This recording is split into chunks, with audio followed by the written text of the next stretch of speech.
Bismillahirrahmanirrahim. Assalamualaikum warahmatullahi wabarakatuh. Alhamdulillah, wassalatu wassalamu ala rasulillah wa ala alihi wa man tabi'ahum bi ihsan ila yaumiddin. Allahumma inna nas'aluka ilman nafi'a wa rizqan thayyiba wa amalan mutaqabbala.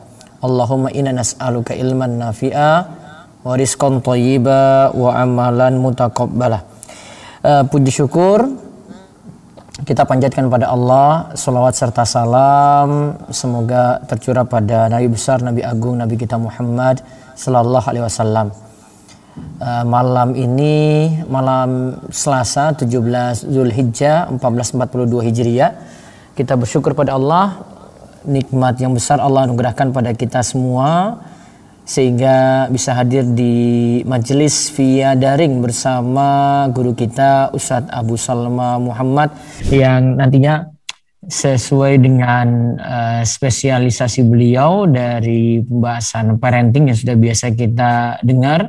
Insya Allah nanti kita bawa tema yang menarik malam ini ya tentang belajar online. Ini Ustadz, banyak sekali kita lihat problem dari ummahat terutama ya termasuk bapaknya juga, ya termasuk saya juga. Ini banyak mengalami kendala untuk mengatasi anak yang sudah semakin bosan, semakin boring dalam belajar online. Mungkin sudah semakin suntuk, apalagi pandemi sudah 1,5 tahun lebih ini Ustaz. Sudah mau 2 tahun dan belum juga kembali lagi ke sekolah. Sejak tahun lalu Ustaz, 2020 di bulan April itu ada penelitian dari UNESCO itu mencatat kalau 1,5 miliar anak usia sekolah itu terdampak COVID, 1,5 M Ustaz. Dan itu ada di 188 negara, sekitar 60 juta anak itu ada di Indonesia. Jadi semua punya kendala dalam belajar online-nya, termasuk juga mungkin anak-anak yang ikut pesantren atau SDIT ya, mengalami kendala yang sama seperti itu.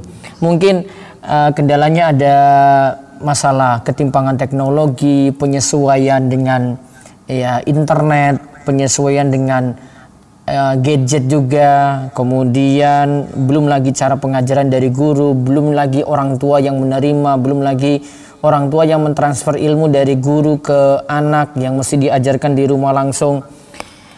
Kadang beban juga Ustadz ini berat sekali dari para orang tua, para wali itu menerima materi yang relatif banyak ya, karena mereka mungkin belum pernah mengajar seperti itu langsung Ustaz. Bisa 2 atau 3 materi satu hari, yang ini sebenarnya sudah lebih ringan daripada sebelum-sebelumnya. Terus kadang prioritasnya akademisi juga, karena kita tahu yang diajarkan di sekolah secara online itu ya kebanyakan untuk akademisi, nggak mungkin suruh olahraga live langsung, paling cuma rekaman video saja begitu. Dan kendala-kendala yang lainnya lagi seperti gaya mengajar guru yang ini kayak gini Ustadz, ini monoton sekali begitu. Anak ya relatif bosan karena cuma lihat guru ceramah saja gitu, tidak ada interaksi langsung. Dan masih banyak kendala yang lainnya Ustadz. Kami mohon petua, nasihat dan pelajaran-pelajaran penting dari antum Ustadz, mungkin sekitar 30 menit ke depan. Dan juga hadir di sini alhamdulillah ada sekolah Al-Mansurah yang menyarankan kepada wali santri, wali murid untuk hadir. Ini salah satu sekolah yang ada di Jakarta. Hadir juga pada malam hari ini beserta peserta-peserta yang lainnya yang saat ini hadir di Zoom. Sudah 500 kuota full, tidak bisa lagi masuk Zoom, nanti bisa beralih ke YouTube ya, di YouTube dan juga ada di Facebook, bisa mengikuti secara langsung. Monggo Ustadz, fadhal. Baik, syukran. Jazakallah khair. Bismillah. Alhamdulillah. Wassalatu wassalamu ala Rasulillah wa ala alihi wa ashabihi wa man walah, amma ba'du. فإن أصدق الكلام كلام الله وأحسن الهدى هدى محمد صلى الله عليه وعلى آله وسلم وشر الأمور محدثاتها وكل محدثة بدعة وكل بدعة ضلالة وكل ضلالة في النار أما بعد. Alhamdulillah ya, kita bersyukur kepada Allah atas segala nikmat dan karunia-Nya yang mana Allah Subhanahu wa taala masih mengizinkan kita semua untuk bersua di malam hari ini. Dan ini untuk namanya pribadi saya adalah suatu hal yang sangat membahagiakan, bisa hadir di sini diundang oleh akhuna al-Ustadz ya, Muhammad Abdul Twasikal.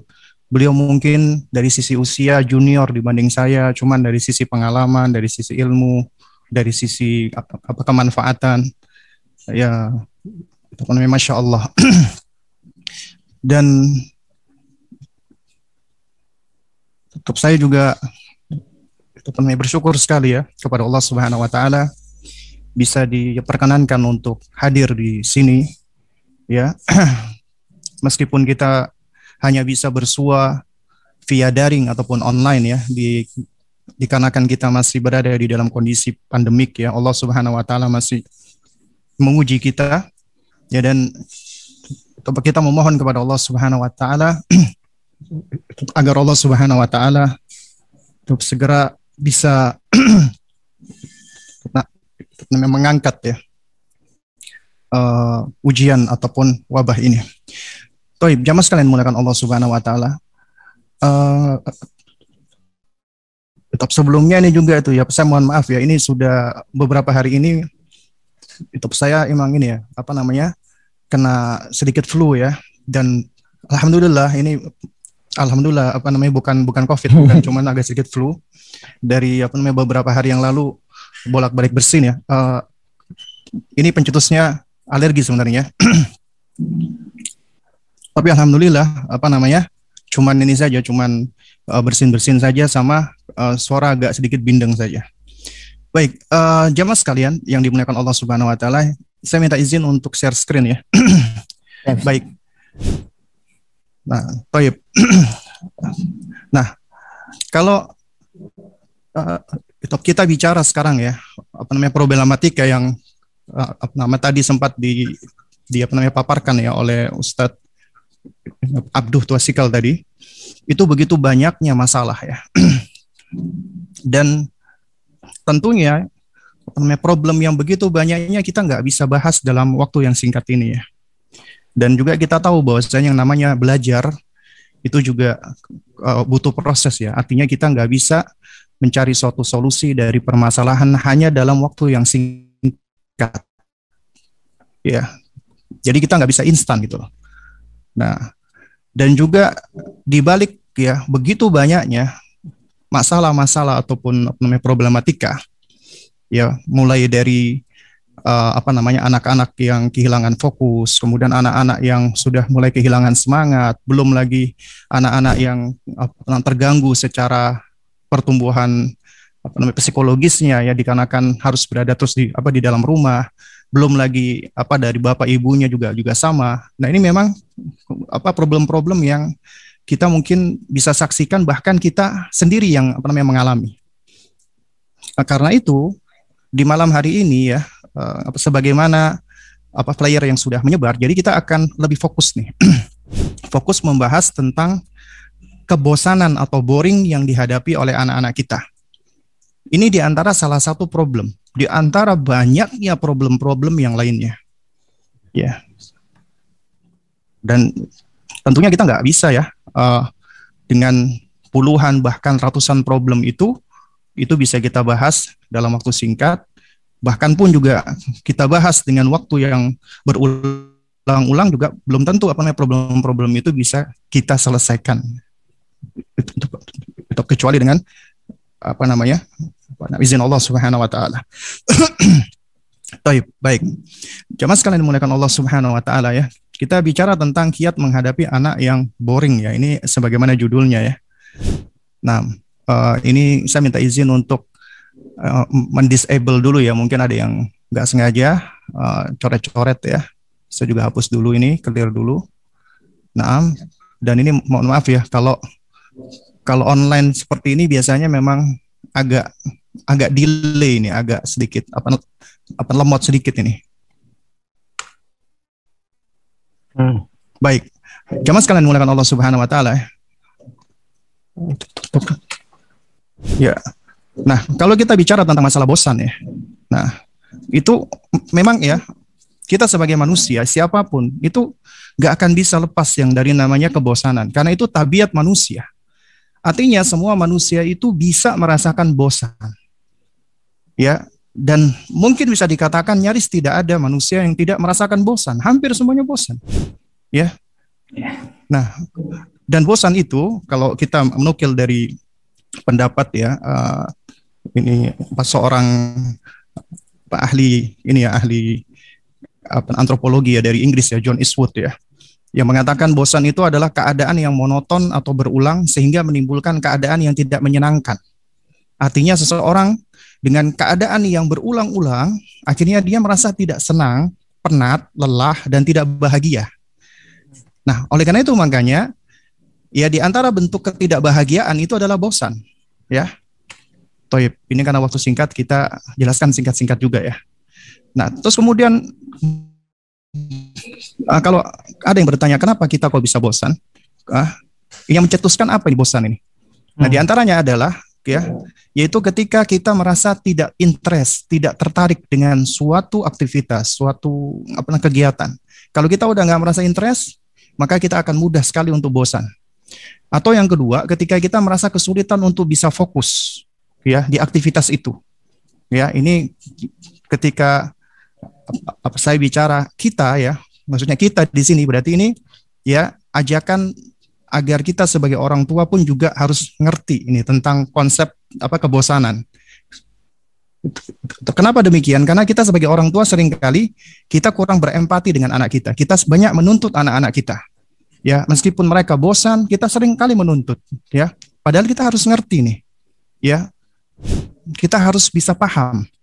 Kalau kita juga bisa bosan, apalagi anak-anak kita gitu loh. Ya, nah, jadi diantaranya adalah ketika kita merasa kesulitan untuk bisa fokus pada aktivitas itu. Atau yang ketiga, ketika kita merasa kita tidak senang dengan suatu kegiatan tersebut. Di antaranya karena apa? Karena kita dipaksa. Jadi di antara faktor, ya anak kita itu cepat bosan kalau kita sering kali melakukan pendekatan dengan cara paksaan. Atau yang keempat, ketika pikiran dan perasaan itu sudah lelah, ya dengan rutinitas yang berulang-ulang. Di antara bentuk-bentuk kebosanan. Taib, jamaah sekalian mengatakan Allah Subhanahu wa taala. Kita belajar nih dari hadis Nabi sallallahu alaihi wasallam. Ya kisah tentang Handalah. Ya, beliau pernah bercerita kunna indah Rasulullah sallallahu alaihi wasallam. Kami pernah ya, jadi kami pernah ya berada di sisi Rasulullah sallallahu alaihi wasallam. Faba'adhana, dan beliau itu memberikan kami nasihat, ya. Fadzakkaran nar, dan beliau biasanya memberikan nasihat itu beliau ceritakan tentang neraka, ya. Akhirnya menimbulkan al-khauf, khasyah, menimbulkan rasa takut, ya. Qala, lalu kemudian Handalah melanjutkan ceritanya, ya. Beliau mengatakan, jitu ilal baiti, kemudian ketika aku pulang ke rumah, fadhahaktu as-sibyana, maka aku pun ketawa-ketawa dengan anakku, ya. Dan aku pun bermain-main dengan istriku. Nah, lalu ketika aku keluar rumah, aku bertemu dengan sahabat Abu Bakar radhiyallahu ta'ala anhu. Lalu aku menceritakan hal ini. Kalau aku di rumah, aku ketemu anak-anak, aku ketawa-ketawa, aku bercanda sama istriku. Tapi kalau aku ketemu sama Nabi yang mulia alaihi salam, ya, jadi kayak merasa keimananku itu begitu tingginya. Maka ternyata sahabat yang mulia Abu Bakar pun juga mengatakan, ya kalau beliau juga sama gitu loh. Akhirnya beliau pun, ya, akhirnya mereka berdua datang menemui Rasulullah sallallahu alaihi wasallam. Kemudian ketika Handalah berjumpa dengan Rasulullah, beliau mengatakan, ya Rasulullah, nafaqa itu Handalah, ya wahai Rasulullah, Handalah telah berbuat nifak ya. Ya, jadi beliau langsung mengatakan ya bahwa aku telah berbuat nifak ya. Lalu kemudian Rasulullah bertanya gitu. Kenapa engkau wahai Hamdalah kok sampai mengatakan seperti itu? Lalu kemudian ya Hamdalah menceritakan alasannya. Lalu kemudian Nabi SAW beliau memberikan nasihat. Nasihat yang sebenarnya ini bisa menjadi salah satu kaidah bagi kita. Sa'atan ya Hamdalah ya. Ada waktunya ya. Sa'atan. Ya, jadi ada waktu-waktunya. Kemudian kata Nabi SAW ya. Walau kanat takunu qulubukum kama yatakunu 'inda dzikri lasafahatkum al-malaikatu. Ya, kalau seandainya ya engkau ya selalu keadaannya sama seperti aku ya. Itu katanya niscaya para malaikat akan menyalami kalian ya. Kalau misalnya kalian selalu dalam kondisi selalu sama. Nah, ini menunjukkan apa? Menunjukkan bahwasanya memang kondisi manusia itu sangat dipengaruhi oleh lingkungannya. Jadi pada saat ya kita sedang berada di lingkungan ya di masjid misalnya atau kita sedang bersama dengan orang-orang alim, dengan orang-orang soleh, itu biasanya akan bisa menambah ya keimanan kita, ketenangan kita, ilmu kita. Nah, juga sama ketika kita misalnya bertemu dengan keluarga kita, anak-anak kita, ya artinya jiwa kita juga butuh untuk apa? Untuk kita bisa bergembira dengan mereka, bersenang-senang dengan mereka. Intinya seperti itu. Nah, ini jadi diantara salah satu konsep yang ditunjukkan oleh Nabi yang mulia alaihi wassalam ya, yaitu sa'atan. Nah, toib. Jamaah sekalian dimuliakan Allah Subhanahu wa taala ya. Nah, itu diantara juga cara baginda Nabi yang mulia alaihi wassalam itu mendidik sahabat agar mereka tidak bosan adalah dengan cara apa?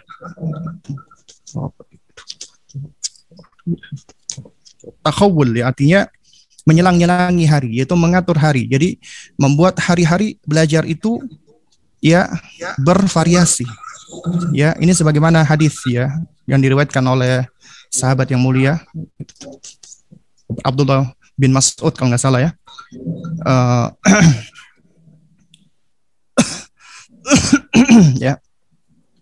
Ya, di mana beliau Abdullah bin Mas'ud radhiyallahu taala anhu beliau mengatakan kana Nabi sallallahu alaihi wasallam yatakhawwaluna bil mau'izati fil ayyam tukarahat as-sanati alaina. Ya, bahwasanya Nabi SAW itu beliau biasa mengatur ketika memberikan nasihat pada hari-harinya, dan beliau khawatir ya beliau akan membuat kami para sahabat menjadi bosan. Nah, jadi Rasulullah tahu bahwasanya kalau sesuatu yang dilakukan secara terus-menerus ya, secara rutin, kemudian tidak ada istirahatnya, tidak ada yang lainnya, itu tentunya akan membuat ya manusia akan membuat sahabatnya menjadi bosan. Artinya di sini Rasulullah ngerti tentang tabiat-tabiat manusia. Ya, ya, itu juga sama para sahabat Nabi yang mulia radhiyallahu alaihim ajmain. Ya, sebagaimana juga tadi Abdullah bin Mas'ud, beliau biasa mengajar manusia itu setiap hari Kamis. Beliau nggak ngajar tiap hari. Ya, jadi beliau punya jadwal. Beliau mengajar setiap hari Kamis ya. Lalu kemudian ketika beliau mengajar ya, itu di antara murid beliau itu ada yang bertanya, ada yang minta kepada beliau, ya Abu Abdurrahman. Ya, Taufan ini ya sepertinya banyak gaung ini berarti ya. Taib. Beliau sebentar. Taib itu nggak apa-apa. Ya, ini orang ini beliau meminta kepada Abdullah bin Mas'ud ya agar beliau mengajari mereka setiap hari ya. Lalu kemudian Abdullah bin Mas'ud radhiyallahu taala anhu beliau menjawab apa? Ama innahu yamna'uni min dzalika. Anni akrahu an umillukum. Ya, tahukah kalian apa yang mencegahku aku berbuat demikian itu? Ya, kata beliau adalah aku nggak suka jika sampai membuat kalian menjadi bosan. Ya. Nah, oleh karena itu makanya beliau mengatur jadwal pelajaran beliau sebagaimana ya Rasulullah SAW itu juga mengatur jadwal-jadwal beliau ketika melakukan pengajaran. Nah, jamaah sekalian dimuliakan Allah Subhanahu wa taala. Kalau kita melihat ya dari sisi ini kita bahas dari sisi ilmu yang pelajari manusia. Artinya begini, manusia itu ya bisa mempelajari tentang aspek-aspek yang ada di dalam diri manusia itu sendiri, baik itu behavior, perilakunya, baik itu sifat, karakter, tabiat dan yang semisalnya. Nah, selama itu berangkat dari observasi, penelitian, riset yang ilmiah, yang objektif, tidak mengandung ideologi-ideologi ataupun keyakinan-keyakinan yang menyelisihi menyelisihi syariat, ya. Nah, jadi itu sebenarnya secara asal kita boleh-boleh saja ya. Maksudnya untuk mempelajarinya ya. Jadi ini bagian dari thaqafah kita ya. Dan ini juga bukan bagian dari konsep atau prinsip diniyah agama ya. Taib. Nah, ini juga disebutkan ya bahwasanya ternyata bosan itu macam-macam, dan bosan ini adalah sebagaimana tadi sudah kita terangkan adalah sesuatu hal yang sudah ada di dalam diri manusia. Jadi sudah menjadi tabiat manusia, dan suatu tabiat manusia itu ya berarti meskipun dia tampak buruk, jelek, tapi sebenarnya dia tuh nggak jelek gitu loh. Ketika Allah itu memberikan sifat-sifat tersebut, itu pasti ada sisi positifnya ya. Nah, oleh karena itu ya, manusia melakukan penelitian, observasi, kemudian melihat tentang kebosanan. Akhirnya mereka melakukan taksim, melakukan pengklasifikasian. Di antaranya ini, ada macam-macam bosan. Ya, yang pertama adalah memang pakai bahasa Inggris di sini itu indifference boredness ya. Artinya rasa bosan yang mengandung unsur menyenangkan. Jadi kita nih bosan, cuman kita senang. Contoh misalnya, ya antum-antum yang senang mancing misalnya. Antum tahu mancing, antum berjam-jam berada di atas perahu, itu bosan nggak bosan, tapi antum merasa fun, senang. Sampai ikan itu memakan, nah ketika ada ikan memakan kail ya kita langsung merasa senang, bahagia, puas kita. Tapi proses menunggunya itu sebenarnya suatu hal yang bosan. Nah, ini disebut dengan indifference boredness ya. Kebosanan tapi mengandung unsur menyenangkan. Jadi nggak setiap bosan itu jelek ya. Kemudian juga dikatakan di sini ada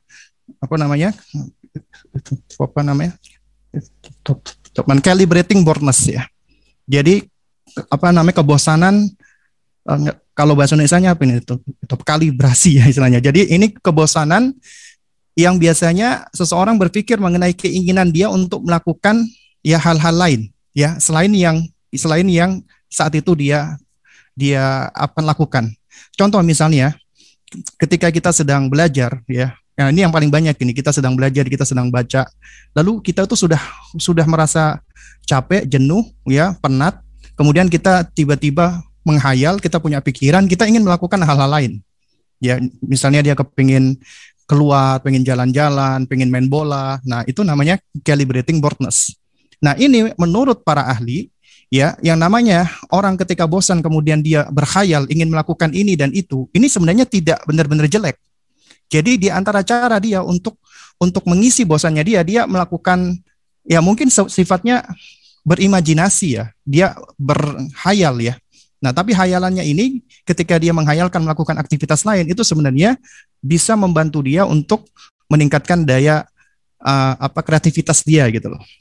Nah, ini di antaranya calibrating boredness. Kemudian ada ini juga ini searching boredness ya, kebosanan yang membuat tidak tenang karena sifat yang selalu berulang-ulang ya. Nah, jadi kalau yang searching boredness dia itu ingin ya melakukan hal-hal yang belum pernah dia kerjakan sebelumnya. Kalau calibrating boredness dia melakukan hal-hal yang sudah pernah dia lakukan, tapi kalau searching boredness dia berusaha untuk mencari hal-hal yang dia belum pernah. ya. Dia misalnya sedang bosan, kemudian dia sedang berhayal, dia kepingin misalnya untuk hiking ke gunung yang ada di Papua misalnya gitu, atau yang semisalnya. Jadi intinya dia ingin melakukan hal-hal yang belum pernah dia lakukan, ya, karena dia sudah merasa dirinya bosan. Nah, kemudian baru yang keempat ini, nah ini baru yang negatif ini. Itu apa namanya? Reactant boredness ya. Jadi orang yang mengalami orang yang mengalami kebosanan merasakan emosi negatif. Nah, jadi biasanya dia gelisah, agresif, mudah marah, mudah tersinggung, ya. Nah, ini yang seringkali muncul yang seperti ini. Ya, jadi ketika seseorang dia sudah dalam tingkat kebosanan yang tinggi. Tapi jamaah sekalian muliakan Allah ya. Ini karena waktu, jadi kita coba lebih percepat lagi ya. Bagaimana sih membentuk agar anak itu senang belajar? Nah, ini konsep pertama kali kita dulu nih, sebelum kita belajar sebelum kita bicara tentang tips bagaimana supaya kita bisa mendampingi anak-anak agar mereka belajarnya tidak bosan. Nah, jadi kita harus membangun dulu nih, membangun habit dulu nih. Habitnya adalah ya sebenarnya kuncinya satu, tahbib. Tahbib itu menjadikan anak itu menyenangi sesuatu dulu. Ya, dalam hal ini mereka menyenangi untuk belajar. Itu kuncinya. Jadi ya untuk membangun anak-anak ya agar mereka itu mau belajar, berarti harus membangun kecintaan mereka dengan ilmu, kecintaan mereka dengan belajar. Itu kuncinya. Ya, karena apabila mereka sudah terbentuk mahabbahnya, cintanya mereka dengan ilmu, maka akan terbangun mubadarah ya. Jadi al-mubadarah itu dia akan inisiatif. Jadi inside out, dari dalam dirinya, nggak perlu disuruh, nggak perlu diperintah, biasanya dia akan sudah langsung melakukan. Kenapa? Karena itu sesuatu hal yang dia sukai. Nah, jadi ini dibiasakan dari kecil. Nah, kalau kita perhatikan ini memang bahasanya sebenarnya panjang ya. Anak-anak itu sebenarnya itu sudah mulai kita stimulasi ya. Mulai dari indera pendengarannya dulu ketika usia sibyan 0 sampai 2 tahun dengan cara tasmi' dan talqin. Kemudian juga setelah itu kita banyak melakukan pendekatan dengan membacakan mereka buku, kemudian mengisahkan mereka ya semenjak mereka masih usia sibyan ya. Kemudian juga membangun kebiasaan dan rutinitas yang menyenangkan dari semenjak kecil ya. Jadi artinya misalnya kita buat ya, kalau membaca buku, belajar itu fun, menyenangkan. Kita bikin rutin ya, suatu hal yang rutin yang akan membentuk habit mereka. Seperti ini, sore-sore ada jam waktunya baca buku, ada waktunya untuk berkisah. Kemudian itu ada waktunya cerita sebelum tidur dan yang semisalnya. Ini adalah ya memori-memori yang akan tersimpan di dalam diri anak-anak kita ya. Kalau kita sudah membangun habit ini ya, jadi selain mereka cinta dengan ilmu, mereka akan cinta banget dengan kita orang tuanya. Kemudian yang ketiga adalah membuat perpustakaan. Ya, ini suatu hal yang tentunya setiap rumahnya kaum muslimin ya seharusnya punya seperti ini. Kemudian jangan lupa pula kita contohkan, artinya kita memberikan qudwah. Kita sebagai orang tua juga harus senang belajar, senang menuntut ilmu, senang tolabul ilm. Kayak misalnya antum ya. Ya misalnya di malam hari ini ya, ini adalah antum proses belajar saat ini. Antum sedang thalabul ilm. Meskipun dalam kondisi kita diuji oleh Allah dengan wabah pandemik ini, antum hadir. Lalu kemudian di antara antum mungkin punya anak masih kecil, anak antum itu istilahnya tuh antum sebentar. Ya, baik. Nah, anak-anak antum itu antum ajak untuk duduk hadir ya, atau bayi antum misalnya tuh antum gendong ya. Ya intinya ini adalah diantara proses agar mereka itu sebenarnya sudah mengamati, melihat ternyata abiku umiku itu ya senang ikut pengajian. Karena itu tunjukkan ketika antum ngaji, ketika antum belajar meskipun online, antum contohkan adab, karena adab inilah yang pertama kali akan mereka serap, dan mereka menyerap adab itu bukan dari apa yang mereka dengar, tapi apa yang mereka lihat. Karena itu ketika antum belajarnya sambil rebahan misalnya, sambil nyamil-nyamil, nah ini akan mengajarkan mereka, oh proses belajar berarti gini dong berarti. Tapi kalau antum misalnya belajarnya antum duduk, yang manis, yang baik, yang tenang, antum ingin tunjukkan ini loh adab belajar seperti ini, maka ini ya adalah proses pendidikan yang paling efektif. Kemudian antum ajak mereka ke majelis ilmu. Kemudian ketika antum berkunjung ya ke rumah ustadz, ya kayak misalnya seperti apa namanya, kalau setahu anak ini kan sebelum sebelum pandemik dulu ya, guru kita ini biasa membuka kalau Lebaran apa open house nih ya. Nah itu antum ajak anak-anak antum open house. Jadi antum hadir di sana, berjumpa dengan ustadz-ustadz kita, guru-guru kita ya. Itu diantaranya caranya. Kemudian juga yang berikutnya ya, jangan lupa untuk apa, memberikan sawab, apa, reward atau hadiah. Ya, hadiah-hadiah yang anak-anak kita senangi. Hadiah itu nggak mesti harus dengan barang. Senyuman itu hadiah. Ya, antum senyumi itu hadiah, antum peluk hadiah, antum kecup hadiah. Ya. Itu juga diantara bentuk hadiah. Kemudian juga hadiah dalam bentuk lisan, antum puji dia itu juga hadiah. Antum doakan dia juga hadiah, bahkan doa yang paling baik. Maksud saya hadiah yang paling baik. Juga demikian, antum kasih dia buku, makanan, antum ajak jalan-jalan. Nah, jadi ini adalah di antara cara-caranya. Kemudian juga bangun konsep belajar itu menyenangkan, sehingga harus variatif, ya fun, tidak kaku, tidak strict. Nah, biasanya anak-anak itu nggak suka belajar, itu sebenarnya karena apa? Karena di dalam benaknya dia sudah terbentuk paradigma mindset belajar itu tidak menyenangkan gitu loh. Baik, kita lanjutkan. Nah, ini ada 11 tips ya. Ini sebenarnya banyak ya, cuman karena waktu saya jelaskan singkat-singkat saja. Tips yang pertama, kalau kita ingin ingin mendidik anak kita ya, apalagi sekarang pandemik ini, sekolah itu bukan berpindah sebenarnya. Jadi kita luruskan dulu nih mindset. Ya, sekolah tidak berpindah. Malah sekolah itu kembali kepada pusatnya, senternya pendidikan ya, itu adalah di dalam rumah, khususnya ya anak-anak kecil ya, khususnya di sini ya. Anak-anak tufuli ya, anak-anak usia dini. Karena anak-anak usia dini ini masih belum memiliki kemandirian. Jadi ini mereka masih sangat butuh dengan orang tuanya. Nah, sehingga di usia tufula di bawah 7 tahun ini, itu di antara hikmah pandemik ini adalah alhamdulillah ya, antum bisa membersamai anak-anak antum. Dan seharusnya antum akan lebih banyak bisa mengambil manfaat ya dengan langsung mendidik anak-anak antum. Ya. Nah, kalau anak usia 7 tahun ke atas, nah ini memang kita sebagai orang tua ya punya pendekatan yang tentunya berbeda. Karena di antara bentuk hikmah di dalam mendidik adalah ya tentunya kita harus melakukan pendekatan yang berbeda-beda sesuai dengan usia mereka. Nah, toyib. Nah, ini di antara caranya, tips yang pertama adalah ya perhatikan tempat belajar, karena tempat belajar itu sangat penting sekali. Ya. Dan antum ketika men-setup juga harus disesuaikan dengan usia dan kondisi anak. Ya, kursinya anak-anak ya tentunya harus disesuaikan dengan postur tubuh mereka. Juga demikian anak-anak kita yang sudah lebih gede. Nah, oleh karena itu maka perhatikan kursi dan meja belajar yang nyaman, tapi jangan dibuat terlalu nyaman. Nah, ini ada sebagian orang tua itu dibikin nyaman banget, anak-anak belajarnya di atas sofa yang empuk, bukannya belajar malah anaknya tidur. Saking nyamannya, saking enaknya, bukannya belajar, saking enak ya. Lalu kemudian juga kita cari tempat yang tidak banyak distraksi.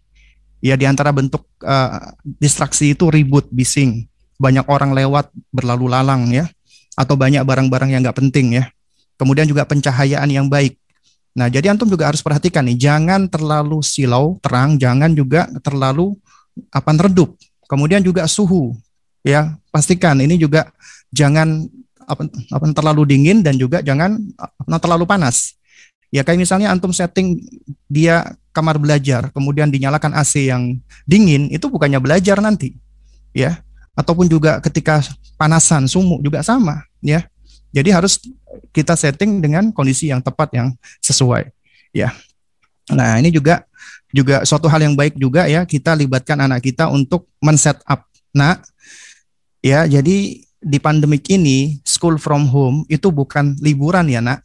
Ini harus diluruskan ini mindsetnya kita sama anak-anak. School from home bukan liburan.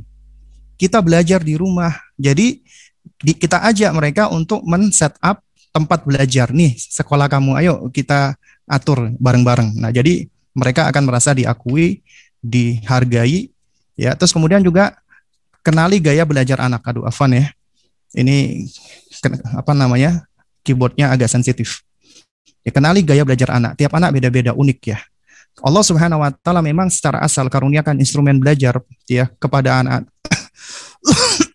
ya kepada anak-anak kita itu sama. Tapi tiap anak itu punya keunikan. Ada yang lebih dominan ya, entah itu pendengarannya, entah itu penglihatannya atau yang lainnya. Maka tiap anak itu punya gaya belajar yang unik yang orang tua hendaknya berusaha untuk mencari tahu ya. Nah, dengan mengenal gaya belajar anak, maka tentunya kita sebagai orang tua akan lebih bisa ini bagaimana menstimulasi mereka. Dan juga perlu kita ketahui ya, sekarang ini memang lagi pro kontra dengan gaya belajar kinestetik ya. Nah, katanya kinestetik ini itu belum tentu merupakan bagian dari gaya belajar. Bisa jadi itu anak-anak yang ketika belajarnya banyak gerak itu bisa jadi karena gangguan fokus ya. Nah, ini memang hal-hal yang kita perlu untuk apa ya, untuk amati, cermati dan kita pelajari serta kita konsultasikan dengan yang ahli sebenarnya. Ya kalau misalnya dia dalam artian itu dengan banyak bergerak misalnya dia belajarnya sambil banyak gerak dan itu yang dia pelajari masuk. Nah, ini mungkin bisa jadi itu memang bagian dari stylenya dia. Nah, cuman kalau dia belajarnya itu dengan banyak gerakan dan gerakannya itu yang nggak lazim ya, maksudnya dia banyak sekali muter-muter sana muter-muter sini, dan itu pun juga yang dia pelajari juga prosesnya untuk dia pahami lama gitu loh. Nah, ini berarti bisa jadi ada gangguan fokus ya. Nah, ini hal-hal yang memang agak sedikit tricky ya untuk untuk menentukan gaya belajar anak kita. Dan juga nggak mesti anak-anak yang visual itu berarti dia visual, enggak. Ya, jadi cuman yang lebih dominan itu ya, bukan artinya dia nggak bisa memahami atau distimulasi dari pendengarannya ya. Baik, kita lanjutkan lagi yang ketiga ya. Yaitu kita menerapkan nizam wal ihtimam, rules and relationship ya. Itu dikatakan ya di dalam ya, ini semacam kaidah pendidikan ya. Ya, itu an-nizam bidunil ihtimam, itu yulidu tamarrud ya.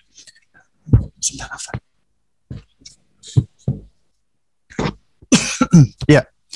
Jadi yang namanya rules ya, yang namanya nizam, aturan tanpa ihtimam ya, tanpa perhatian relationship, yaitu akan mengantarkan kepada sifat suka memberontak gitu, rebellion ya.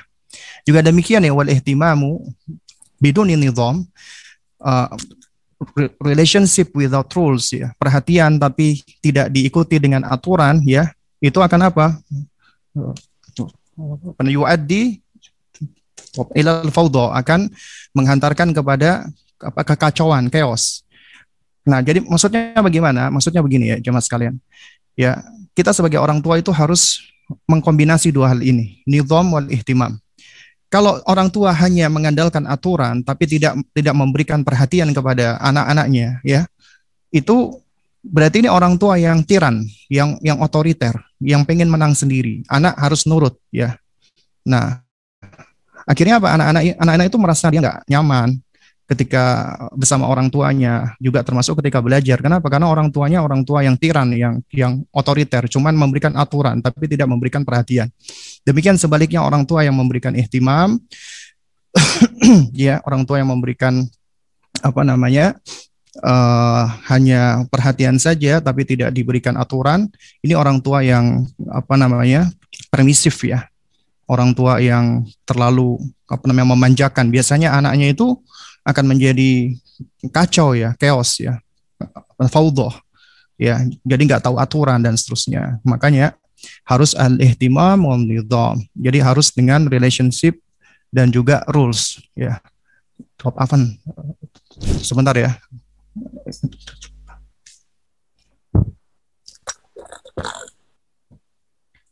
Ya.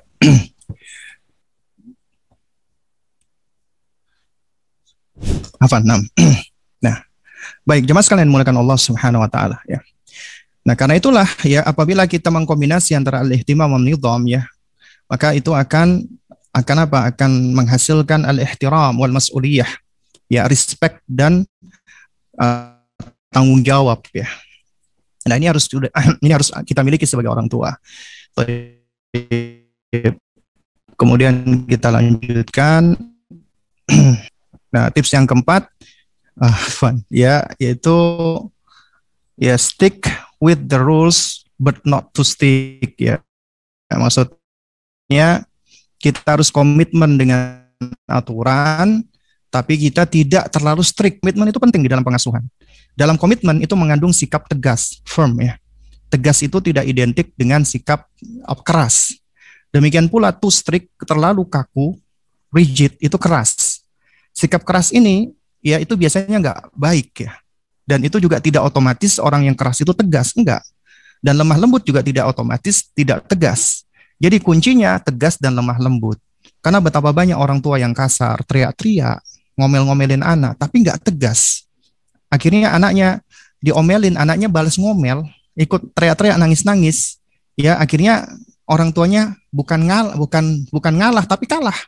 Ya, akhirnya keinginannya anaknya dipenuhi. Ya berarti dia tidak memiliki sikap yang tegas, nggak punya komitmen.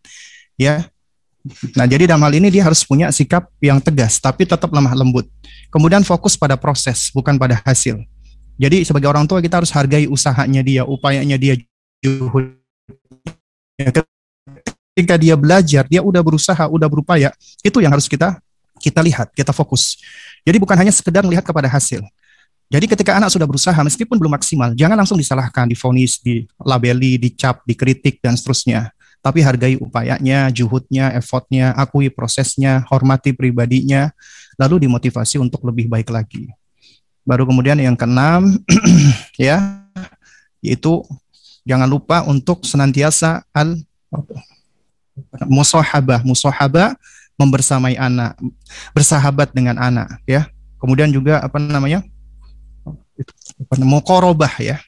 Jadi kita harus dekat dengan anak ya, kita awasi mereka dan kita mutabaah, kita selalu memonitor mereka. Apalagi anak-anak kita ya yang masih belum balik. Ya, bahkan yang sudah balik pun juga sama. Seharusnya kita harus menjadi sahabat buat mereka. Nah, jika anak-anak kita masih usia tufulah, maka bersamai dan sertai dalam proses pembelajarannya, apalagi daring. Jangan dibiarkan karena mereka masih belum bisa, harus gantian bapak ibunya. Ya, jadi harus dibersamai sebab mereka masih belum bisa mandiri. Ya, kemudian kalau anak sudah di atas 7 tahun sudah mumayyiz, maka mereka sudah bisa diberikan kepercayaan. Maka beri kepercayaan kepada mereka, dorong mereka untuk belajar sendiri, kemudian juga tumbuhkan konsep active learning ya. Nah ini yang memang kaitannya ya pastinya dengan ini ya, dengan dengan kurikulum sekolahan ya, karena seringkali juga kalau saya perhatikan ya beberapa sekolahan ketika proses pengajarannya juga masih passive learning ya, gurunya ngomong aja ya, kemudian anak-anak muridnya disuruh mendengar. Nah ini biasanya kurang efektif, jadi harus melakukan active learning. Active learning ya berarti anak-anak diberikan tugas, kemudian mereka disuruh presentasi, mereka disuruh diskusi, itu active learning. Nah kemudian sembari tetap memonitor aktivitas mereka. Biasanya active learning itu tidak bosan ya, tidak membosankan ya. Kemudian yang ketujuh, give them a break. Ya, berikan mereka istirahat. Ya, jadi kasih mereka waktu untuk istirahat, ya. Jadi misalnya mereka belajar nih, ya sehari misalnya 4 jam. Itu pasti juga dari sekolah juga akan ada waktu-waktu istirahat. Ya. Jadi biarkan mereka istirahat sebentar, kemudian mereka keluar sebentar ya, dari tempat belajarnya. Lalu ya intinya ya biarkan mereka untuk mengambil mengambil waktu ya untuk bisa istirahat ya. Ya, jadi yang perlu kita pahami ya, semakin muda usia anak maka semakin sedikit waktu yang dapat mereka gunakan dan mereka pelajari, sehingga seringkali istirahat penting untuk produktivitas mereka. Karena itu makanya anak usia dini biasanya waktu belajarnya lebih singkat karena rentang konsentrasi mereka juga jauh lebih pendek dibandingkan anak-anak usia fase setelahnya.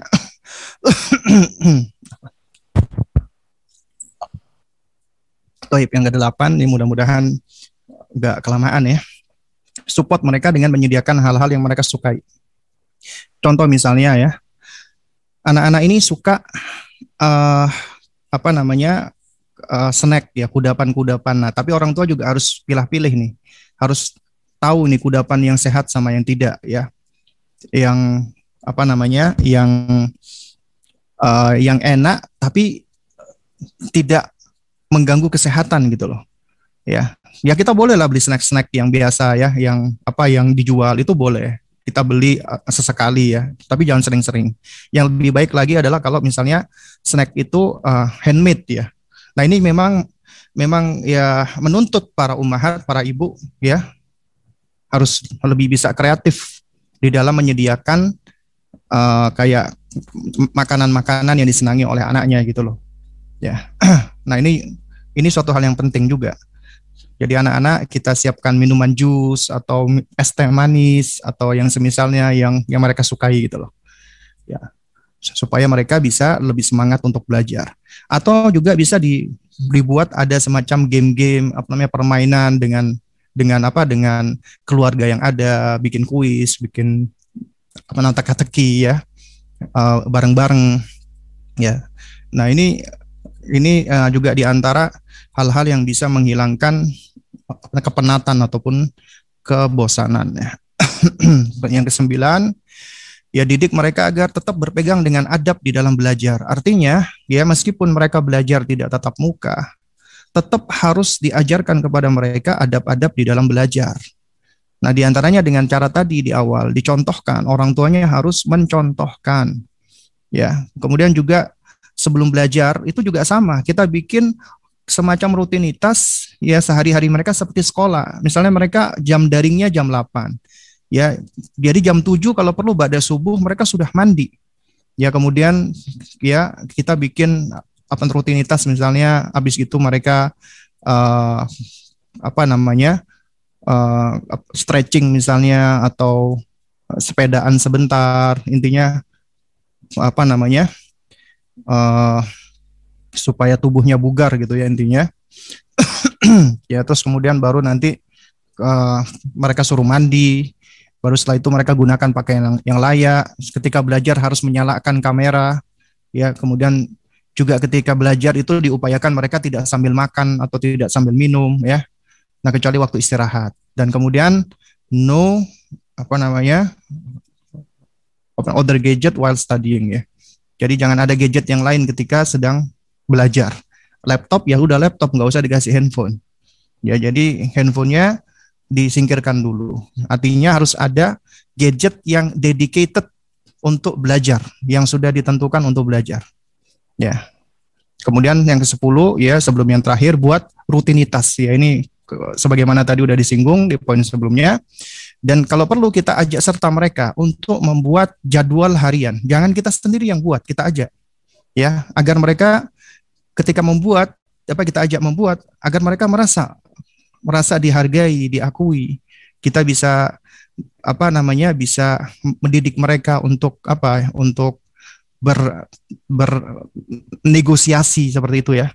Juga supaya mereka belajar untuk berkomitmen dengan dengan kesepakatan yang sudah disepakati bersama.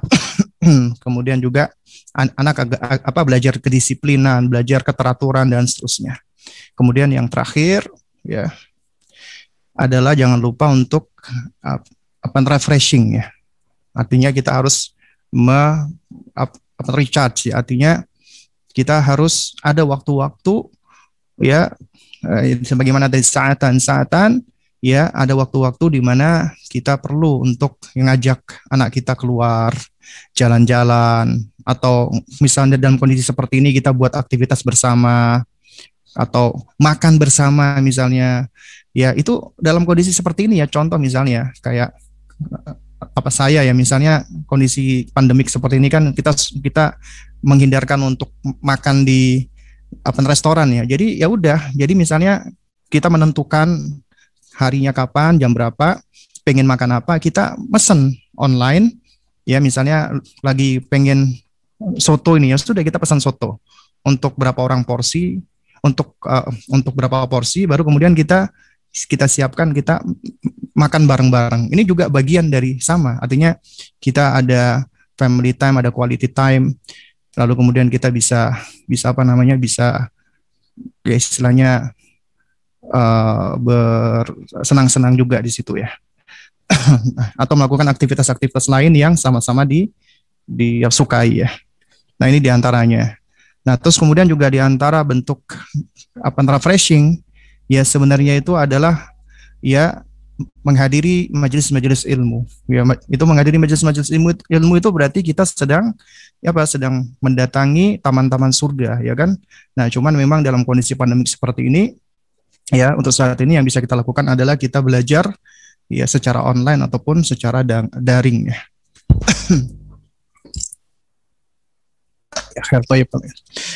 Ya, baik jamaah sekalian muliakan Allah Subhanahu wa taala. Baik. Sepertinya ini Ustaz ya, Afan ya udah kelewatan waktu ya. Jadi seharusnya cuma setengah jam saja ya, tapi ini sepertinya sudah 49 menit apa ya. Ya, baik jamaah sekalian muliakan Allah. Jadi mungkin ini yang bisa saya sampaikan sedikit ya berkenaan dengan poin-poin bagaimana supaya kita bisa menghindarkan atau bisa meminimalisir ya kebosanan-kebosanan. Memang mudah secara teori, tapi memang secara prakteknya bukan suatu hal yang mudah. Itu butuh kesabaran, butuh komitmen, butuh tekad, butuh azam, dan juga pastinya butuh ilmu. Baik, ya. Nah, Ustadz, suara antum masih belum kedengaran nih, Ustadz. Sebentar ya. Nah. Ya Ustadz, Abu Salma, alhamdulillah, makasih untuk materinya Ustadz, sangat manfaat sekali dengan 11 poin tadi Ustadz. Mungkin dari saya dulu Ustadz, sebelum saya sambil pantau di Zoom juga ya. Ustadz, gimana tanggapan antum untuk karena belajar online kan pasti otomatis tidak gadget lepas dari gadget ya, dari laptop dan gadget ya, atau tablet lah. Gawai ya. Gimana cara mengatasi ini Ustadz biar misalnya anak tidak terlalu berlebihan main game atau dengan yang tadi saya sudah tangkap kayaknya dengan nizam dan ihtimam sama betul, tadi ya. yang tips yang keenam tadi ya, membersamai, muqarabah ya, dan mutabah. Seperti itu Ustaz. Atau ada tips yang lain? Iya. Ya, jamaah sekalian muliakan Allah ya. Kalau boleh sedikit aja ya anak tambahkan. Sebenarnya kalau kita bicara gadget atau gawai itu kita tahu ya. Anak kita kan nggak bisa beli gadget atau gawai itu. Jadi mereka bisa memakai atau menggunakan karena kita yang belikan, kita yang memfasilitasi. Nah, berarti kalau kita yang memfasilitasi, ya bukanlah orang tua yang bijak ketika mereka itu memberikan sesuatu kepada anaknya kemudian dibiarkan begitu aja, nggak diberikan aturan. Harus diberikan aturan-aturan.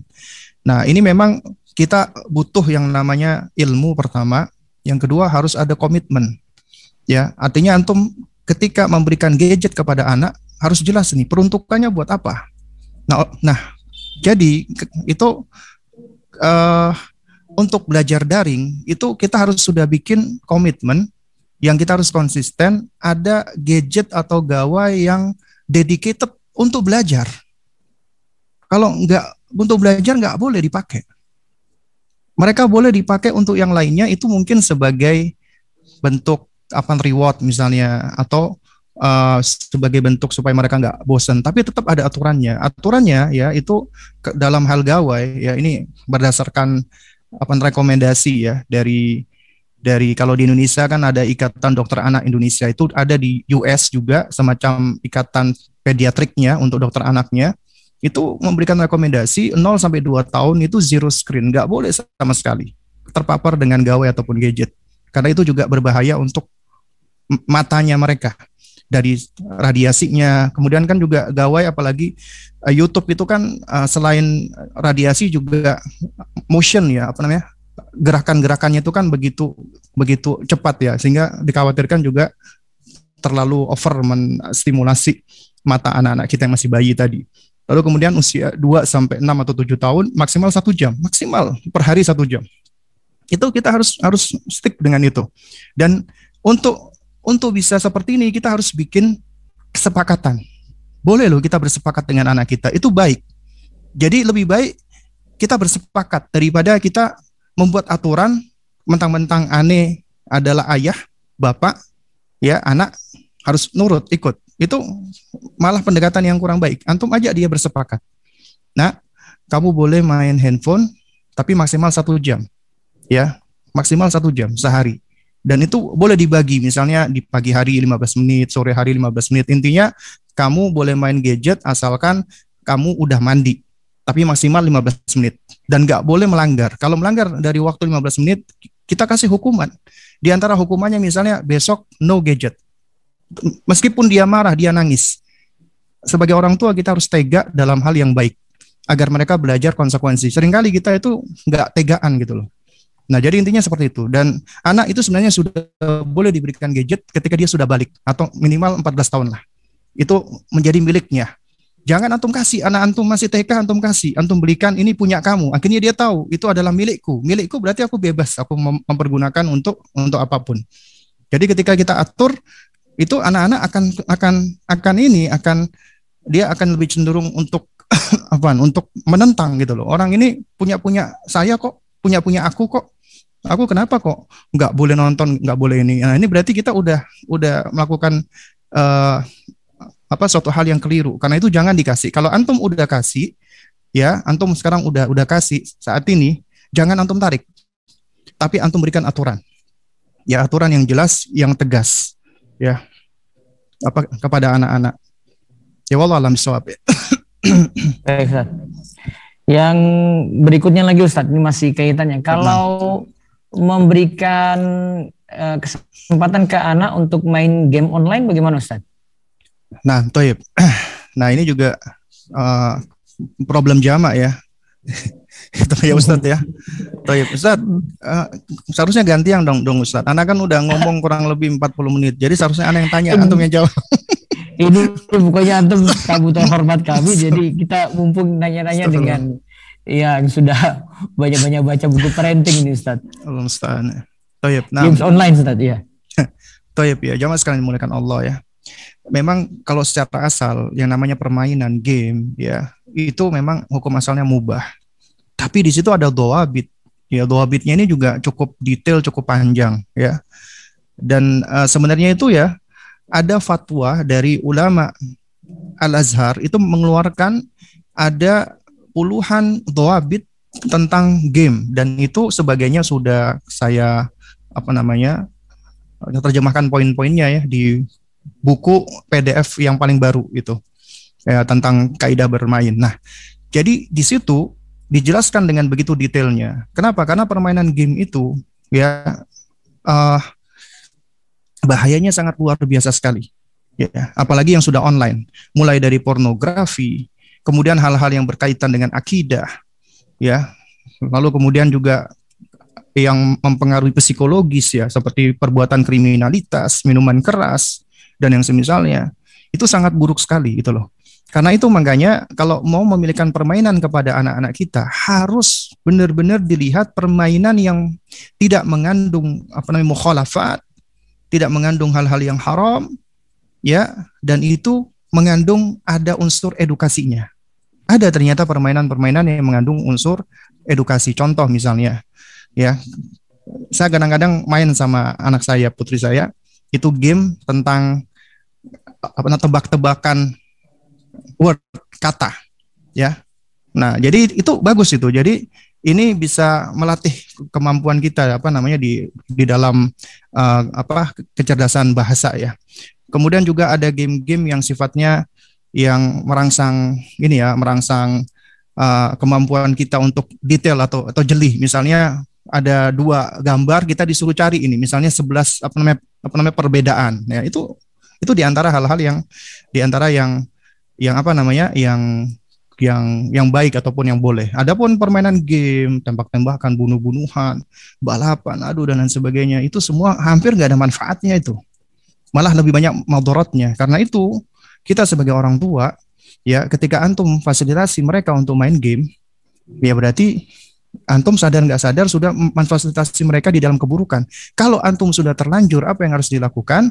Yang harus dilakukan adalah sebagaimana antum bersabar membiarkan anak antum berbulan-bulan, bertahun-tahun main game, maka antum harus juga bersabar untuk membersamai mereka teralihkan dari game tersebut. Jadi artinya nggak bisa antum langsung tarik, cabut, masalah selesai, enggak. Biasanya ini anak ini akan meledak-ledak, atau dia akan menyimpan emosi, atau dia akan bahkan akan melakukan hal-hal yang mudarat. Jadi antum harus sabar. Antum bersamai, antum tanya, kakak, kamu main apa sih kak? Kemudian kita ajak dia ngobrol, kita tanya apa enaknya, apa asiknya, terus kemudian kita alihkan dia ke aktivitas lain, ya. Kita ajak dia untuk beraktivitas lain. Dan ini memang suatu hal yang berat di situ. Nah, tapi insya Allah kunci pertama sebelum kita melakukan perubahan, kita istighfar dulu, minta ampun dulu kepada Allah. Itu kunci pertama. Kenapa? Karena ketika kita biarkan mereka itu jatuh ta'amuk di dalam game, kemudian sampai mereka menjadi ketagihan game, itu nggak lepas dari kesalahan kita. Karena itu kita harus minta maaf dulu kepada Allah. Ini anak, ini amanat dari Allah. Kita istighfar dulu, minta ampun kepada Allah, baru kemudian kita minta pertolongan kepada Allah, baru kemudian kita melakukan pendekatan yang tepat buat anak ini. Dan itu memang butuh waktu, butuh proses. Tarbiyah itu butuh proses, butuh waktu, nggak bisa instan. Karena kita mendidik, ya kan, bukan itu apa namanya Ustaz? Bukan apa namanya mendadak ya. Apa nih?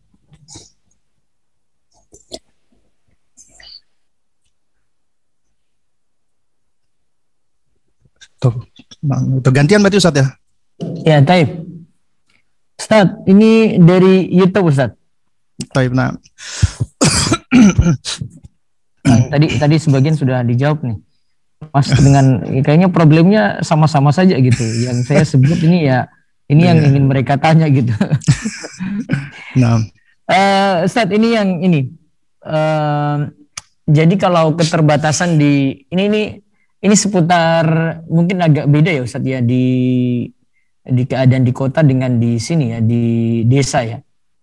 Kalau di desa itu seperti yang saya tempati di sini, jadi memang dari sisi teknologi kan kurang. Kita kalau misalnya kelas online dengan Zoom kayak gini sudah menyerah orang-orang sini gitu. Karena yang pertama kendala sinyal ya, tidak mendukung, kemudian paket yang mesti mereka keluarkan juga besar sekali gitu. Dan sampai saat ini pun saya yang pertama belum buka kelas langsung, luring, nggak offline, ya mau kajian online juga agak serba sulit. Akhirnya ya kita ya kalau mereka mau ikut ya sudah yang kelas WhatsApp gitu pakai audio, kalau nggak ikut ya nggak mau ikut sama sekali, ya nggak ngaji gitu Ustaz. Jadi kalau untuk ayah ibunya sendiri ya bagaimana kalau posisi seperti ini Ustaz? Untuk kan harus seperti kata antum tadi kan harus belajar juga. Sedangkan kendalanya di situ Ustaz. Problemnya seperti ini, terus kita pecahinnya bagaimana Ustaz? Untuk orang tua Ustaz. Taib ya. Baik ya, jamaah sekalian muliakan Allah ya. Ini diantara pertanyaan yang sebenarnya saya merasa agak ngeri ini ditanya-tanya seperti ini. Kenapa demikian? Karena memang kita nggak bisa kiri ya problematika yang muncul ya diantaranya dengan adanya wabah seperti ini, kemudian mengharuskan kita belajar belajar dari rumah. Artinya kita menjadikan rumah kita itu ya kita hidupkan kembali kan sebagai baitul ilm, sebagai rumah ya, sebagai madrasah. Tapi ternyata tidak semua orang tua dan keluarga mampu ya. Karena tentunya tiap orang tua itu memiliki keterbatasan masing-masing. Ya, diantaranya ya memang suatu hal yang nggak bisa dipungkiri ya. Kayak di daerah kami di Cinere di Depok yang namanya internet sudah biasa. Itu di kampung, di desa itu tentunya problemnya beda lagi di situ. Ya, dan mungkin orang-orang di sana yang tuanya, orang-orang tuanya maksud saya itu juga mungkin nggak begitu mengikuti istilahnya yang namanya kajian-kajian online via Zoom. Yang paling punya handphone ya dipakai buat WhatsApp, Facebook kan mungkin ya seperti itu gitu loh. Nah, ini memang suatu hal yang menjadi muskilah sebenarnya. Sementara kita melakukan pendidikan atau pengajaran secara offline ya, secara tatap muka juga masih belum memungkinkan. Ya, berarti ya kita kembali kepada kaidah, ya intinya adalah sesuatu yang kita nggak bisa capai ya kulluhu semuanya, ya berarti kita nggak tinggalkan sebagiannya. Artinya apa yang kita mampu untuk bisa memfasilitasi bagi para orang tua, entah itu dengan belajar via WhatsApp atau kita belajar via Facebook atau Instagram atau yang semisalnya. Nah, jadi yang seperti inilah yang mungkin yang memang bisa kita lakukan ya. Dan juga demikian juga bagi para orang tua ya yang mungkin mengalami keterbatasan seperti ini, ya tetap insya Allah jalan-jalan dia untuk belajar insya Allah ada.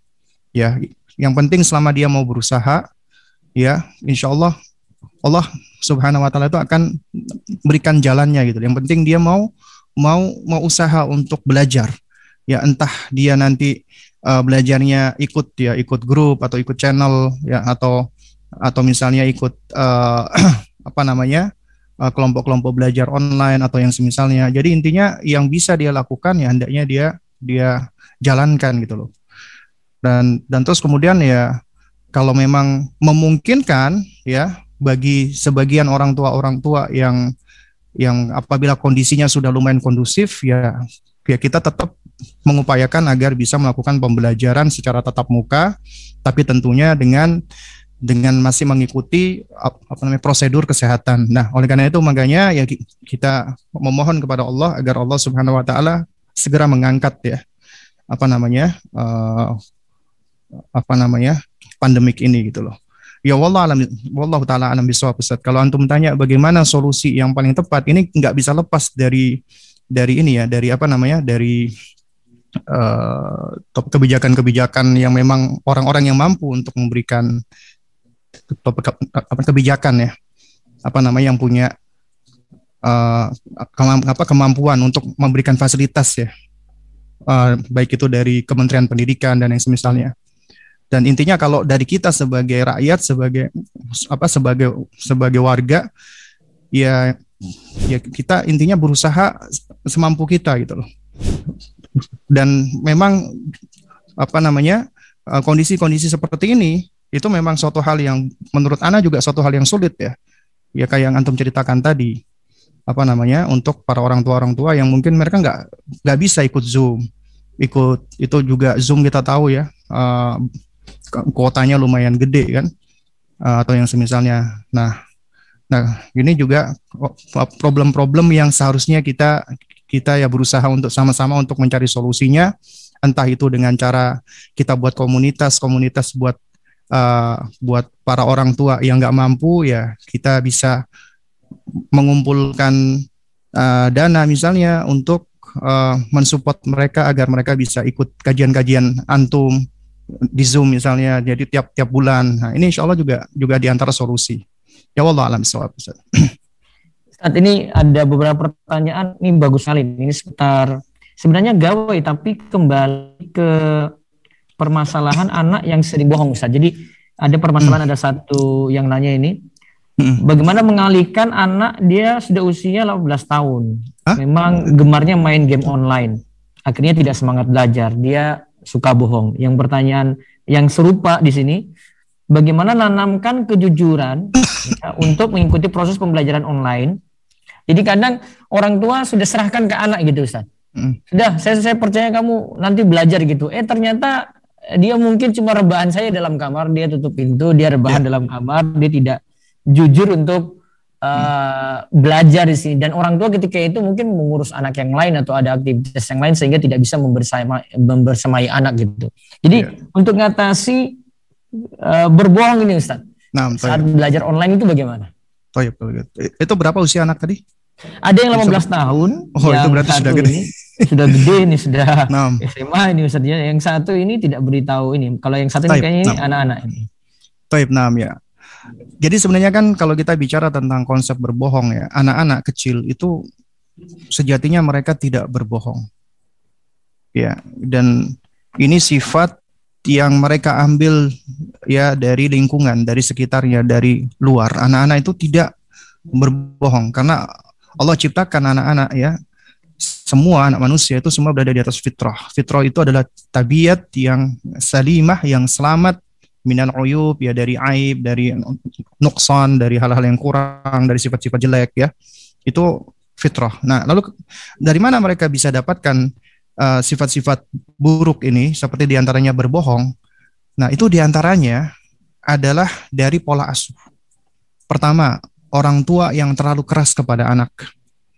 Orang tua yang terlalu keras kepada anak, ya, ini bukan hanya penelitian orang-orang kafir, tidak, tapi ulama-ulama kita. Itu Syekh Muhammad Bashir, salah satu ulama besar ya dari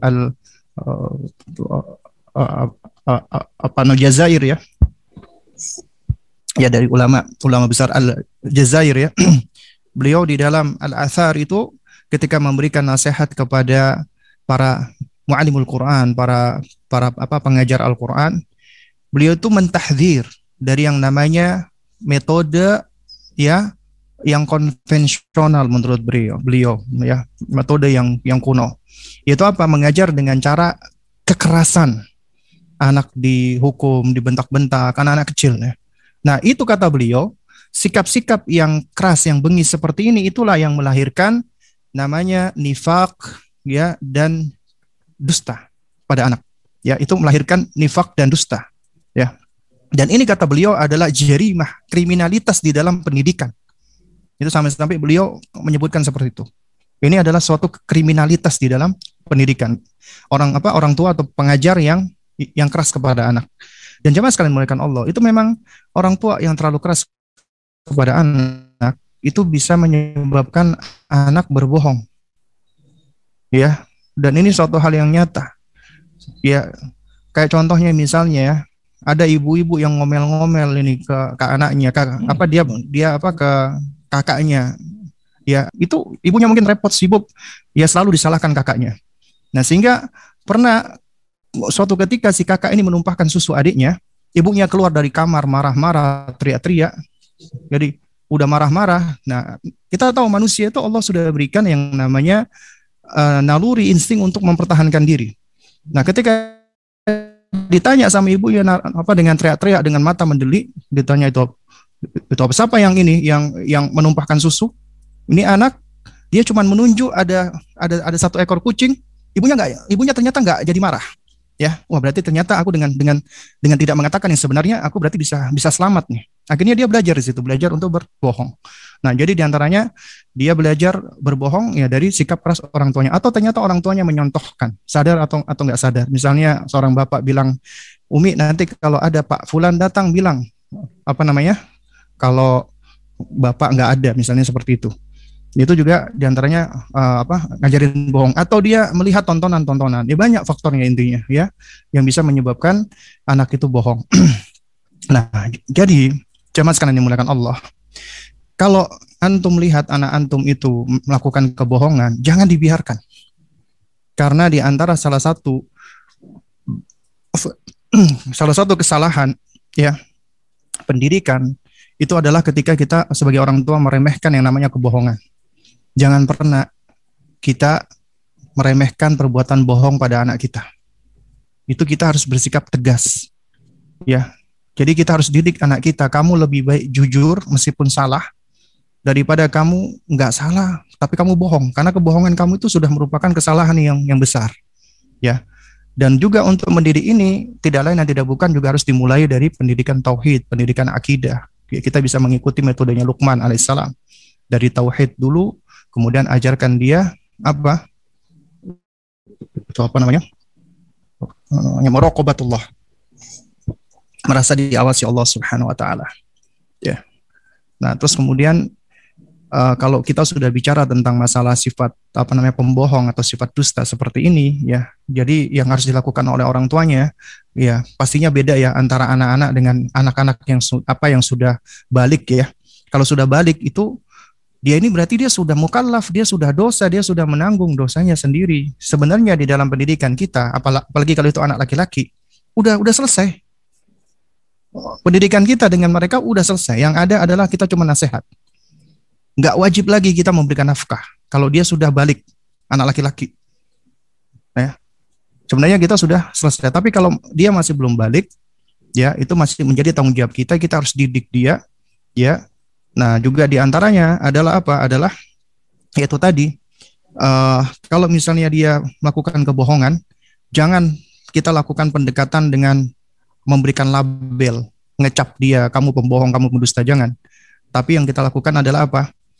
Kita harus muhasabah dulu, introspeksi dulu diri kita. Kenapa anak kita berbohong? Kita seringkali menjadi orang tua, kita seringkali langsung melihat anak kita salah. Tapi kesalahan mereka itu nggak lepas dari kita sebagai orang tua. Introspeksi dulu, muhasabah dulu. Kenapa dia sampai berbohong? Nah, kita harus memperbaiki diri kita dulu. Ya, kita bertaubat kepada Allah, baru kemudian kita melakukan pendekatan kepada anak kita. Nah, kemudian juga apa? Anak-anak biasanya berbohong itu karena adanya komunikasi yang kurang baik dengan orang tuanya. Jadi kita harus memperbaiki komunikasi dulu. Jadi antum awali dengan minta maaf dengan dia. Kemudian juga antum ajak dia untuk diskusi, untuk bicara. Antum berikan pengakuan. Antum berikan antum harus memberikan kepada dia agar dia itu merasa dihargai oleh orang tuanya, dicintai oleh orang tuanya. Nah, baru kemudian setelah itu kita akan bisa untuk pelan-pelan ya merubah tabiatnya dia. Karena kaidahnya adalah ya connection before correction. Kita bangun dulu koneksi sebelum kita mengoreksi dia, sebelum kita meluruskan dia. Jadi itu pelan-pelan kita lakukan. Adapun anak yang sudah gede, anak yang sudah balik ya, yang kita bisa lakukan adalah kita memberikan dia nasihat. Dan ini memang ya di antara kurikulum pendidikan kita itu masih menganakkan orang-orang dewasa. Ya. Padahal kalau kita lihat ya para salaf dahulu itu anak-anak yang sudah balik itu bukan dianggap anak-anak lagi, tapi sudah dianggap orang dewasa. Seharusnya mereka sudah mandiri, sudah mampu untuk hidup sendiri, sudah mampu untuk mencari nafkah sendiri. Tapi ternyata pendidikan kita itu cenderung ya menjadikan anak-anak kita selalu butuh dengan orang tuanya. Seharusnya ya pendidikan yang tepat itu adalah kita harus sudah mengajari mereka life skill dari semenjak mereka usia mumayyiz 7 tahun. Kita harus sudah berikan dia life skill, kita harus sudah latih dia, ajarkan dia agar dia memiliki kemandirian untuk bisa hidup sendiri, untuk bisa mencari nafkah sendiri, untuk supaya dia bisa memiliki skill. Ya itu seharusnya seperti, dan ini memang bahasanya cukup panjang ya. Ya jadi ya kalau untuk anak-anak seperti itu intinya ya kita hanya bisa memberikan nasihat. Kemudian juga kaidahnya adalah ya melakukan pendekatan sebagai sahabat. Ya, karena kata Syekh Ahmad bin Nasir At-Tayyar ya di dalam bukunya Kaifa Turabbi Abna'aka adalah apa? La'ibhu fi sab'in wa adibhu fi sab'in wa sahibhu fi sab'in. Ya, jadi bermain dengan anakmu 7 tahun pertama, didik dia di 7 tahun kedua, artinya kita fokus ke dalam pendidikan dan adab. Kemudian baru di 7 tahun ketiga jadi sahabat. Artinya kita harus melakukan pendekatan sebagai sahabat. Karena dia sudah dewasa. Jadi kita harus memperlakukan dia seperti orang dewasa. Enggak kita perlakukan lagi seperti anak-anak. Nah, jadi antum harus melakukan pendekatan seperti sahabat. Ya. Jadi sahabat yang apa ya, yang enak, yang nyaman, yang apa namanya, yang fun buat dia. Anak-anak maksud saya itu ya yang sudah 17 tahun, 18 tahun itu mereka seringkali nggak senang ngobrol sama orang tuanya. Kenapa? Orang tuanya nggak asik. Karena orang tuanya itu nganggap mereka seperti anak-anak. Tapi kalau kita hadapi mereka seperti orang dewasa, kita tetap tunjukkan kasih sayang, kita mau mendengarkan ya. Jadi kita mengurangi untuk menggurui, untuk untuk apalagi memberikan label, ya kita dengerin, kemudian kita ajak diskusi, dan apalagi sekarang kan kemampuan kognitifnya itu sudah optimal.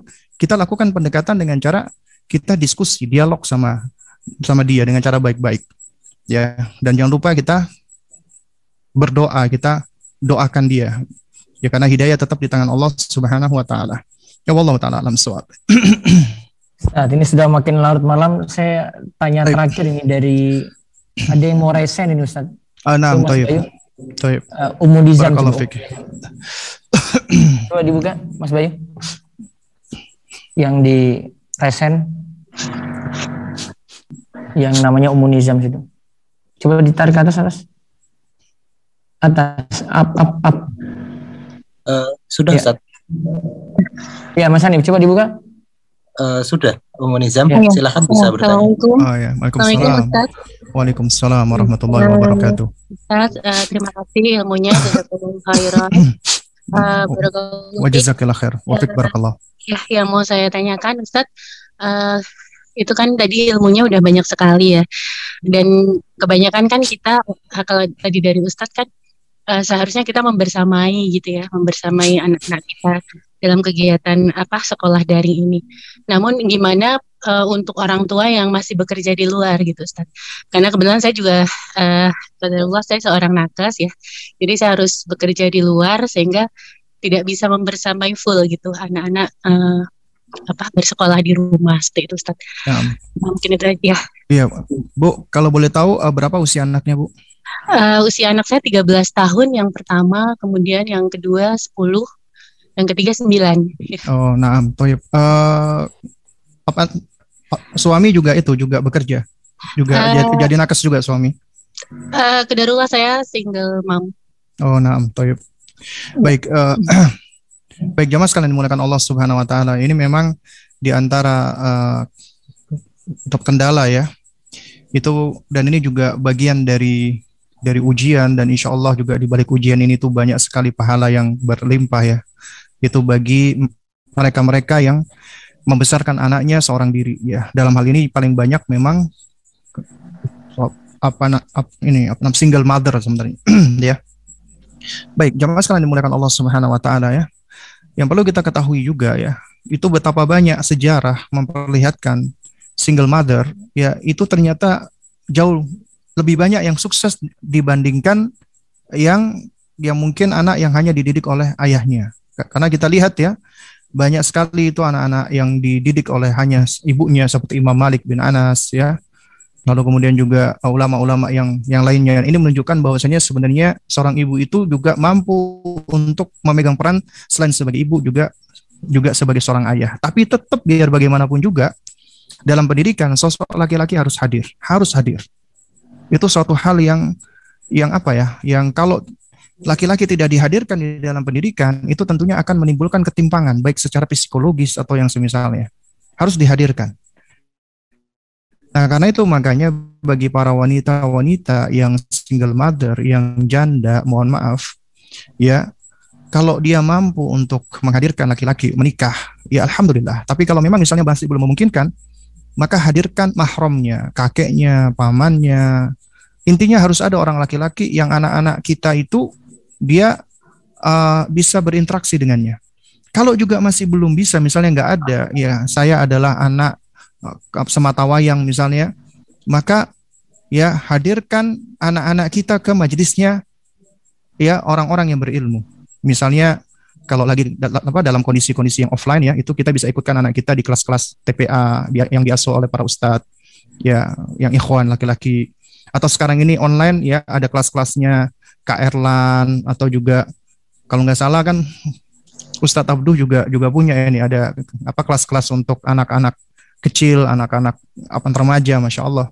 Jadi intinya ya tetap kita upayakan agar ada interaksi mereka dengan siapa, dengan ikhwan atau dengan laki-laki. Itu yang pertama. Yang kedua ya, dengan kondisi seperti ini ya, jadi memang suatu hal yang kita nggak bisa pungkiri ya. Seharusnya memang anak-anak itu dibersamai oleh orang tuanya. Tapi tentunya ada kondisi-kondisi yang tidak ideal, di mana kondisi mengharuskan orang tuanya harus bekerja. Kalau nggak bekerja, ya tentunya ya butuh dengan yang namanya nafkah dan yang semisalnya kan. Nah, oleh karena itu dalam kondisi seperti ini, apa yang bisa dilakukan? Kaidahnya adalah sesuatu yang kita nggak bisa raih seluruhnya, maka kita nggak tinggalkan sebagiannya. Jadi ketika ibu harus bekerja, ya, maka tetap akan ada waktu-waktu di mana di situ ibu akan pulang ke rumah membersamai anak. Nah, Di dalam pembersamaan kepada anak ini itu ada penelitian yang saya baca, ya, itu namanya GEM, ya, maksudnya metode genuine encounter moment, istilahnya seperti itu. Ya, genuine encounter moment ini adalah waktu yang digunakan oleh orang tua, ya, untuk membersamai anak-anaknya secara utuh, physically, ya, zahiran dan batinan. Ya, zahir dan batin. Menurut mereka dari penelitian 15 menit GEM ini itu sudah jauh lebih baik daripada orang tua yang membersamai anaknya 24 jam tapi nggak hadir. Maksudnya gimana? Maksudnya begini. Betapa banyak orang tua membersamai anaknya 24 jam sehari, tapi keberadaan orang tuanya itu antara ada dan tiada sama saja. Anaknya dibiarkan begitu aja, orang tuanya sibuk sendiri. Ya, jadi ada sama nggak adanya sama aja ya. Nah, ya, itu lebih baik dengan orang tua yang hadir meskipun hanya sehari 1 jam, dia lepaskan semua pakaian nakesnya, kemudian dia mandi, kemudian dia membersamai anak selama 1 jam itu penuh, nggak lihat gadget, nggak lihat apa, dia hadir dengan hatinya, dia hadir dengan fisiknya, dia bersamai dengan anaknya, dia bercanda, bicara setiap hari, itu jauh lebih baik daripada ya orang tua yang mungkin membersamai anaknya sehari-hari tapi tidak pernah memberikan waktu seperti itu, hadir utuh untuk anaknya. Jadi ini insya Allah yang mungkin bisa dilakukan oleh orang tua yang memang dia harus bekerja, khususnya juga para bapak yang dia harus kerja, tetap dia harus meluangkan waktu sehari minimal setengah jam ngobrol sama anak, membersamai anak, ngeliatin anak, ya, setengah jam aja, insya Allah itu sudah akan membentuk memori yang luar biasa buat sang anak, insya Allah, gitu. Ya, Wallahu ta'ala alam shawab, ya. Iya, Ustadz boleh nanya lagi ya? Itu GM itu kapan ya yang waktu paling tepat gitu? Misal apa sebelum tidur atau mungkin ada jam-jam tertentu gitu, Ustadz? Kemudian satu lagi, Ustadz, ini kan memang ada orang tua gitu yang membantu untuk mengawasi anak di rumah ya, cuma mengawasi, ada yang asisten rumah tangga, ada, Ustaz. Nah, itu maksud saya juga agar tetap mendapat figur ayah seperti itu, Ustaz. Yang ingin saya tanyakan, bagaimana tanggung jawab saya dengan Allah gitu ya, Ustaz, sedangkan anak ini kan sebenarnya titipan Allah gitu, ataukah gimana ya? Saya bertaubat sama Allah ya, mohon ampun juga sama Allah, tapi apakah saya berdosa gitu, maksud saya membebankan orang tua juga kan, seperti itu, Ustaz. Baik, terima kasih, jazakallahu khairan. Baik, wa jazakillah khair wa barakallahu fik, ya. Adapun mengenai waktu, memang saya juga belum tahu ya kalau ada waktu-waktu khusus ya. Intinya adalah waktu di mana ketika orang tua itu bisa hadir, entah itu di pagi hari ataupun mungkin di malam hari sebelum tidur, ya. Mungkin bisa bermain dulu sama anak, membersamai anak, ya, hingga waktu tidurnya. Nah, itu intinya adalah waktu, ini kita bicara quality time namanya ini, bukan quantity, quality, waktu yang paling berkualitas. Ya. Lalu kemudian yang kedua, yang terakhir tadi, ya intinya begini ya. Allah Subhanahu wa taala itu adalah Tuhan kita yang Maha Rahim, ya, yang Maha Ghafur, ya. Jadi siapapun hamba-hambanya yang dia mau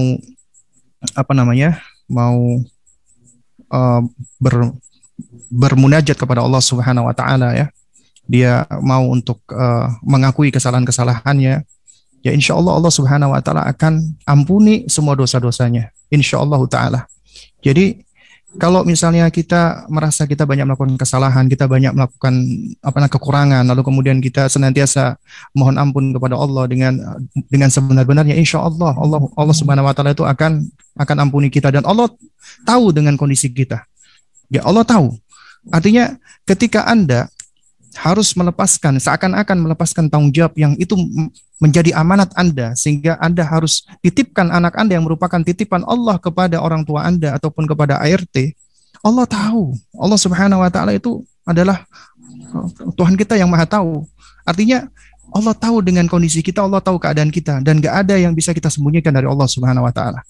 Ya. Jadi intinya selama yang kita lakukan itu adalah ya suatu hal yang kita nggak bisa tinggalkan, kita harus mencari nafkah, kita harus bekerja, ya, dan apa namanya, dan mau nggak mau anak-anak kita juga harus kita titipkan dengan orang-orang yang kita bisa mempercayainya, itu orang tua kita. Ya, ini insya Allah Ta'ala ya, selama kita mau untuk apa namanya, untuk mengakui kesalahan kita, kita mau minta maaf kepada Allah Subhanahu Wa Ta'ala, ya insya Allah Ta'ala ya, Allah Subhanahu Wa Ta'ala itu akan memaafkan dan apa namanya, mengampuni kita. Dan juga yang terakhir adalah bagaimana kita tetap harus terus berusaha ya untuk menghadirkan figur laki-laki untuk anak-anak kita tadi, dan kita tetap harus berusaha semaksimal mungkin kita untuk menghadirkan diri kita di dalam membersamai anak-anak kita. Ya, baik secara zahir ataupun batin. Ya, wallahu a'lam bishawab. Ya, Baik, Ustaz, ini mungkin jazakallah khairan. Terima kasih banyak Ustaz untuk ilmunya. Wa Semoga Allah jazakallahu khair. menjaga Ustaz Abi Salma dengan Ustaz Abdul. Amin. Ya, Amin, terima amin. kasih. Assalamualaikum warahmatullahi wabarakatuh.